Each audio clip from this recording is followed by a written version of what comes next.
लगाया तो ही तो उनकी वाहवाही हुई ना।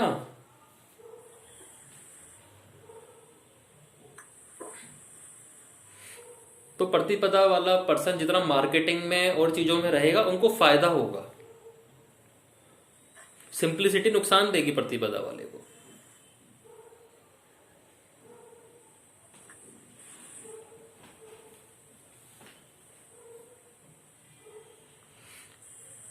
और कोई तिथि का पूछना है किसी को? हर्डल वर्डल या क्या अटका पड़ा है? सर हाँ, मुझे अपना पूछना है ना, एकादशी का तो बताओ। मैं सोच रही हूँ कैसे। एकादशी का देखो, एकादशी का अगर आपको हर्डल देखना है तो 11 12 13 14 जो चतुर्दशी तिथि हो गई उसके वो देवता, हर्डल। वो हर्डल क्रिएट करेगा। हम्म। अब जो चतुर्दशी का देवता है वो शिव जी है। हम्म। ठीक है। जो अष्टमी के देवता है वो रुद्र है, दोनों में फर्क होता है। ठीक है। अच्छा। अब आप अगर शिव जी का एक काम समझो तो ब्रह्मा तो क्रिएटर है, विष्णु बैलेंसर है और शिव जी डिस्ट्रॉयर है। हम्म। ठीक है। क्रिएशन करते हैं हम हाथों से, बैलेंस बनाते हैं रीढ़ की हड्डी से, गर्दन से, और डिस्ट्रॉय करते हैं हम पैरों से। अच्छा। ठीक है। तो ऐसे लोगों के साथ दिक्कत क्या होगी? मेन दिक्कत ये होगी कि चीजों को लेट गो करना नहीं जानते।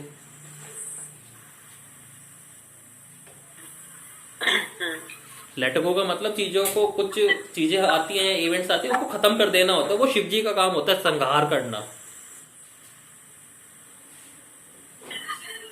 तो कुछ चीजों को छोड़ देना, अपनी लाइफ से खत्म कर देना, वो चतुर्दशी की क्वालिटी है। तो एकादशी को कोई पर्सन जन्मा हो तो उसको ये दिक्कत है कि वो पुरानी चीजों को लेके घूम रहा है, उसको खत्म नहीं कर पा रहा। और पुरानी चीज जब खत्म होएगी तो ही तो नई क्रिएशन होएगी।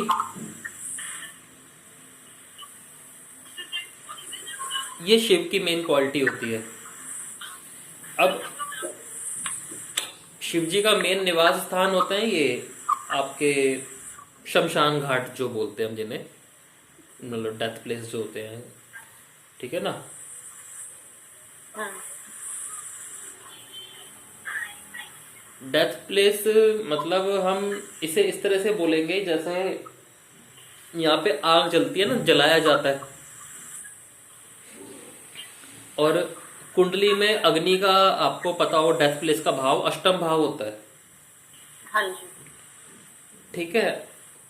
तो 8th हाउस से रिलेटेड जितनी भी चीजें हैं उनको उनको ज्यादा ही सर पे चढ़ाना नुकसान देगा। तो सर ये एस्ट्रोलॉजी में तो फिर एट हाउस से आती है ना। हाँ जी। तो इसको सिर पे, मतलब ओवर सिर पे चढ़ाना तो वो नुकसान देगा। हाँ, 8th हाउस की प्रॉब्लम्स को।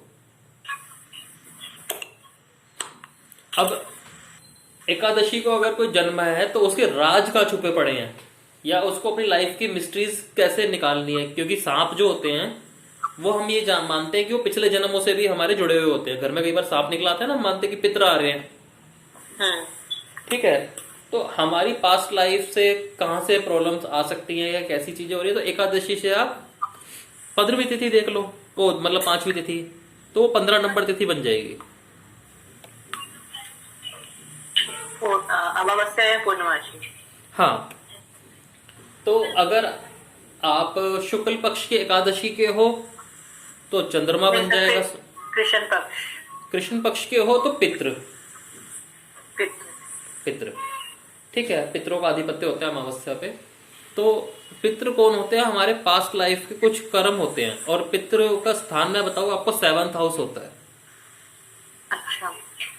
ठीक है। तो सारी मिस्ट्रीज हमारी 7th हाउस के अंदर होगी कुंडली में। तो वो कैसे पता चलेगा क्या मिस्ट्री है? वो क्या से पता चलेगा क्या मिस्ट्री है?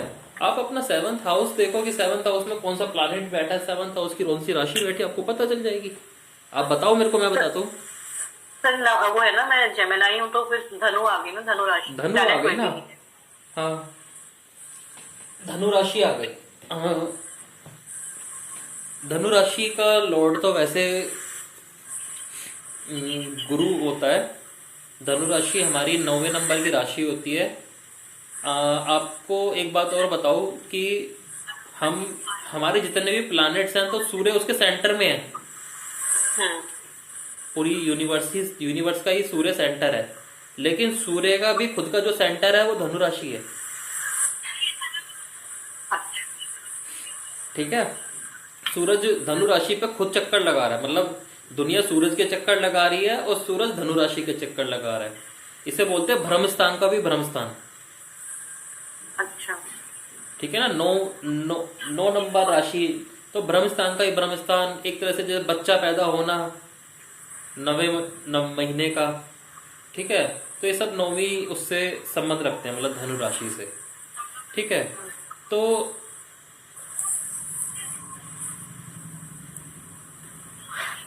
इसमें जो आप कह रहे हो कि राज कहाँ अटकेगा, कहाँ कहाँ जाके अटकेगा, इसमें देखो कई जगह अटकेगा। पहला जब अटकेगा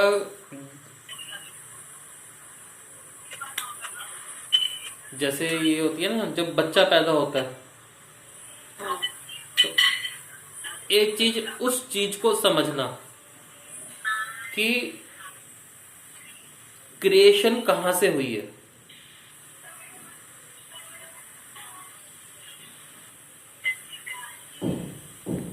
क्रिएशन कहाँ से हुई मतलब आप के पास कोई क्लाइंट आके बैठा, ठीक है, और उसने कहा जी मेरी मैरिड लाइफ में दिक्कत चल रही है। ठीक है, आप क्या करोगे, जल्दी जल्दी से कुंडली खोलोगे और सीधा 7th हाउस चेक करने बैठ जाओगे, वीनस चेक करने बैठ जाओगे, जुपिटर चेक करने बैठ जाओगे, राहु बड़ा ये सब चीजें चेक करने बैठ जाओगे। यही करोगे ना। लेकिन आप कहीं भी ये चेक करने की कोशिश नहीं करोगे कि ये मैरिड लाइफ की प्रॉब्लम शुरू क्यों हुई।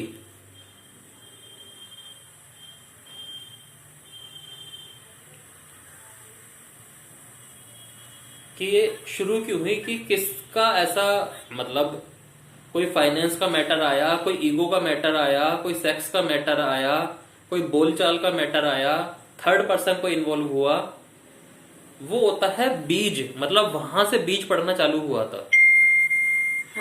और वो पर्सन आज इस चीज को इतना बड़ा लेके आ गया। तो आपकी मेन प्रॉब्लम ये अटकेगी कि आप किसी चीज का ना कारण नहीं जान पाओगे, उसके मेन उसमें उलझ के रह जाओगे।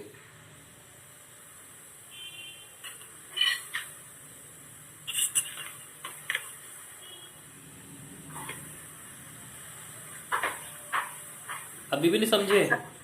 सर मैं तो ये सोची 7th हाउस में तो सारे राजपति में छुपे हैं। मैडम 10th से 10th 10th से 10th 10th हाउस कर्म, लेकिन कर्मों के भी कर्म क्या है, मतलब कर्म क्षेत्र तो 10वां भाव हो गया, लेकिन वहां पे कर्म क्या करेंगे वो 10th से 10th 7th हाउस। ठीक है, तो हमारा जन्म क्यों हुआ कि पिछले जन्म में कुछ कर्म अधूरे रह गए होंगे, इसलिए हमारा इस बार जन्म हो गया, वरना जन्म ही ना होता। तो हमारे ऐसे कौन से कर्म अटक गए थे जिसकी वजह से जन्म हुआ, वो 7th हाउस बताएगा। आपके बैठे जैमिनी राशि, तो आप किसी चीज का बीज नहीं ढूंढ पाओगे कि गार्डन में चले गए, गार्डन बहुत अच्छा है, लेकिन आप वहां नहीं सोच रहे कि जब इसको डाला गया था तो बीज कौन सी क्वालिटी के रहे होंगे,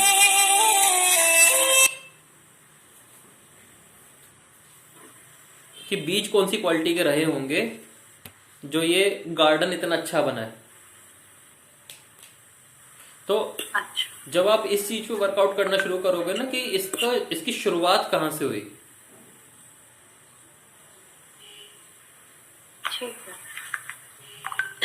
ठीक है ना।